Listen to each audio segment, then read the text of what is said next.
आज कीन education society की तरफ से मुझे as a chief guest invite किया गया था।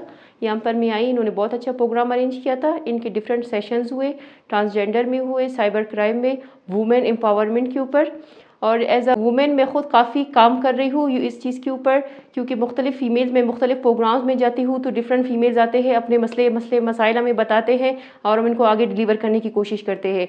यहाँ पे आजकल जो सीटों में भी बैठे हैं, इस तरह उनके मसाइल उस दहलीज पे उनके हल नहीं करते हैं जिस तरह हम लोग हल करते हैं। वो नज़र भी नहीं आते हैं, ना उन तक उनकी कोई बात पहुँचाती है, ना वो अपने अवाम में आते हैं, ना अपनी अवाम की खिदमत करते हैं।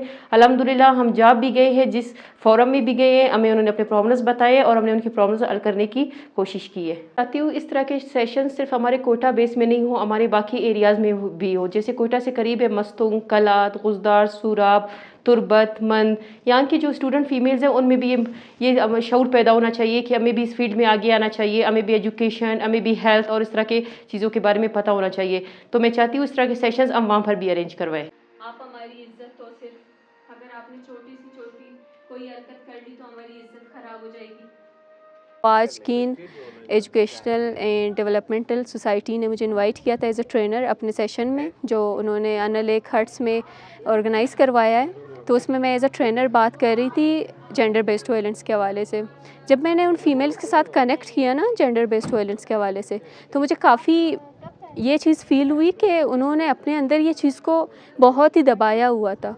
इवन कुछ फ़ीमेल इमोशनल भी हो गई, कुछ फ़ीमेल अपनी स्टोरीज़ बताने लग गई, इवन दो वहाँ पे मेल भी मौजूद थे। तो मतलब ऐसा फ्री एनवायरनमेंट क्रिएट हो गया कि सारे अपने मसलों पे बात करना चाहते थे।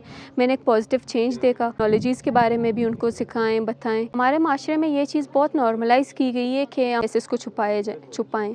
पाकिस्तान में कितनी हो रही हैं, हमारे पास ऑनर किलिंग कितनी हो रही है, हमारे लड़कों के साथ इवन कितने जेंडर बेस्ड वायलेंस हो रहा है। सिर्फ लड़कियों के साथ या ट्रांसजेंडर के साथ नहीं होता, बल्कि लड़कों के साथ भी होता है। हमारे लड़के जो छोटे होते हैं, बच्चे होते हैं, इवन हमारे अपने भाई, उनके साथ हमारे हाउस होल्ड में उनके साथ क्या क्या, मतलब उनके अंकल्स हो गए या कोई हो गया, उनके साथ जो हैरेसमेंट होती है, उनको इमोशनली जो वीक किया जाता है, ये सारी चीज़ें हमारे पाकिस्तान में, हमारे माशरे में ये सारी चीज़ बहुत नॉर्मलाइज़ हो गई हैं। और इन चीज़ों को दबाया जाता है कि हमारी हम इज़्ज़त को बहुत ज़्यादा प्रायोरिटाइज़ करते हैं और उसकी वजह से हम अपने बेसिक चीज़ों को भूल जाते हैं। And thank you so much for कीन एजुकेशनल एंड डेवलपमेंटल सोसाइटी कि उन्होंने हमें ये मौका दिया कि हम लोगों को अवेयर करें इन चीज़ों के बारे में। जैसे कि जेंडर बेस्ड वायलेंस हमारे पास एक बहुत ही सेंसिटिव टॉपिक है, उस पर हम लोगों को अवेयर करें, मेंटल हेल्थ के बारे में अवेयर करें। आपकी सारी मैनेजमेंट ठीक हो जाएगी, ठीक है? किसी के साथ भी कनेक्ट करें, कुछ भी करें, लेकिन साथ करें। मैंने अपना MS कंप्लीट करने के बाद बलूचिस्तान वापस आके डिफरेंट ऑर्गेनाइजेशंस के साथ काम किया। डिफरेंट ऑर्गेनाइजेशंस में डिफरेंट प्लेटफॉर्म्स पे MHPSS मेंटल हेल्थ के ऊपर, mental health psycho social support के ऊपर हम डिफरेंट स्कूल्स, यूनिवर्सिटीज़, कम्युनिटीज़ में जाके हमने अंडर 18 बच्चों के साथ, हमने वुमेंस के साथ, यहाँ तक कि हमने मेल्स के साथ भी बहुत ज़्यादा मेंटल हेल्थ के ऊपर काम किया है। आज मुझे अपॉर्चुनिटी दी है कीन एजुकेशनल वालों ने, जिन्होंने एक बहुत प्यारा प्रोग्राम अरेंज किया है फर्स्ट वुमेन एम्पावरमेंट समिट के नाम से। आज हम यहाँ आए, हमने बहुत ज़्यादा डिफरेंट लोगों के साथ कनेक्ट किया। यहाँ आज मैंने एक सेशन करवाया मेंटल हेल्थ अवेयरनेस से रिलेटेड, जहाँ पे हमने डिफरेंट टास्क्स दिए वुमेंस को कि वो जाएं अपने साथ, अपने इमोशंस के साथ कनेक्ट करने के साथ साथ वो बाहर नेचर के साथ भी कनेक्ट कर सके। बलूचिस्तान में मेंटल हेल्थ अवेयरनेस बहुत ज़्यादा कम है।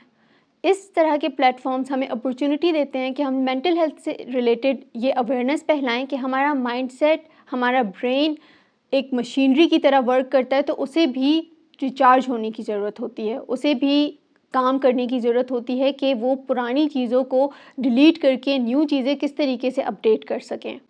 जब हम लोग करियर चूज़ कर रहे होते हैं तो एक प्रॉब्लम ये आती है हमारी जैसी सोसाइटीज़ में कि हमें करियर चूज़ करने की अपॉर्चुनिटी बहुत कम मिलती है। हमें कोई गाइड नहीं करता कि आपने ये करना है, आपने ये चीज़ पिक करनी है, आपको इस चीज़ में इंटरेस्ट है।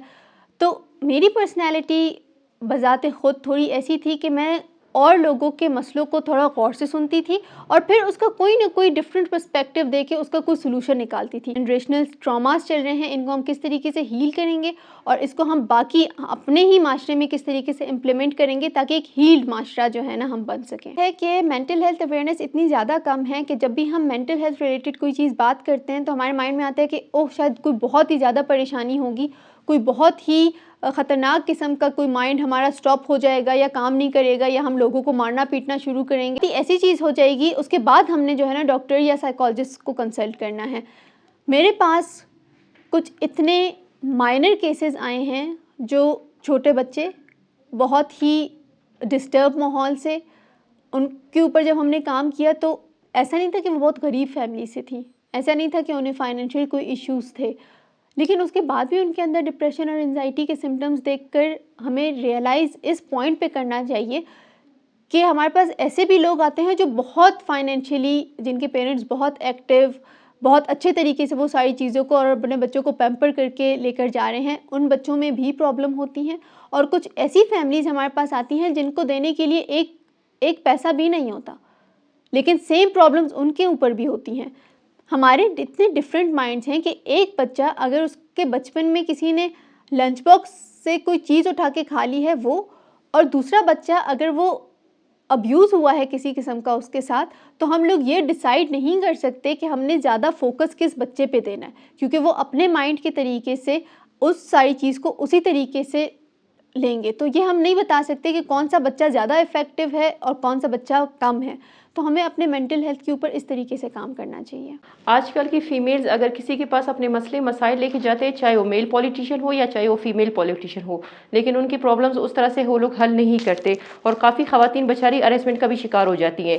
फिर वो मायूस होकर हमारे पास आते हैं, हमें अपने मसले बताते हैं। काफ़ी स्ट्रगल करने के बाद जब बेचारियाँ इधर उधर टोकरे खा के फिर वो बेचारे घर बैठ जाते हैं। हालांकि मैंने भी काफ़ी स्ट्रगल किया है, मैं भी किसी पोजीशन में नहीं हूँ, लेकिन उसके बाद भी मैंने हिम्मत नहीं हारा है, फिर भी मैं अपने ख़वातीन के लिए, अपने इलाके के लिए काम कर रही हूँ। क्योंकि उन्हें वो एहसासात थोड़े बहुत महसूस होने लग जाते हैं, ठीक है, लेकिन वो क्या अपनी चीजों को कीन एजुकेशनल एंड डेवलपमेंट सोसाइटी का टारगेट ही एजुकेशनल और डेवलपमेंट सेक्टर है। हमने पिछले 16 सालों में बहुत सारे इवेंट, सेमिनार, वर्कशॉप्स वगैरह ऑर्गेनाइज कर चुके हैं। गाए बगाए मुख्तलिफ टॉपिक्स के अवेयरनेस मुख्तलिफ इंस्टीट्यूशन स्टूडेंट्स के साथ शेयर करते हैं और उनसे स्टूडेंट्स मुस्तफ़ीद होते हैं अल्हम्दुलिल्लाह। इस दफ़ा हमने वुमेन एम्पावरमेंट पे काम करते हुए वुमेन के लिए 1 डे समिट का इनेकाद किया है, जिसमें 60 फीमेल्स ने क्वेटा के मुख्तलिफ एरियाज़ और मुख्तलिफ इंस्टीट्यूट से इसमें पार्टिसिपेशन की है। और इसमें हमने 5 टॉपिक्स रखे हुए थे, जैसे कि साइबर क्राइम है, एआई है, मेंटल हेल्थ है, जेंडर बेस्ड वायलेंस है और how to prepare yourself for competitive exam है, और इवन दो के प्रोटेक्शन ऑफ इमिग्रेशन भी है, इसमें हमने रखा हुआ है। तो 5-6 ट्रेनर्स आए, उन्होंने स्टूडेंट्स के साथ इस पे बात की, उन्हें ट्रेनिंग दी, उन्हें उनके साथ मुख्तलिफ एक्टिविटीज़ प्रैक्टिस की, जिनसे स्टूडेंट्स माशाल्लाह बहुत मुस्तफ़ीद हुए हैं और मुझे उम्मीद है कि उन्हें अच्छा भी लगा होगा, उन्होंने बहुत कुछ सीखा भी होगा। एक बॉटल ये है जो मैं आपके सामने देख रही हूँ, एक बॉटल वो है जो आप सब, क्या हो आप सब? क्या कभी आपके घर में आपसे वो चीज़ छीन ली गई हो कि वो आपके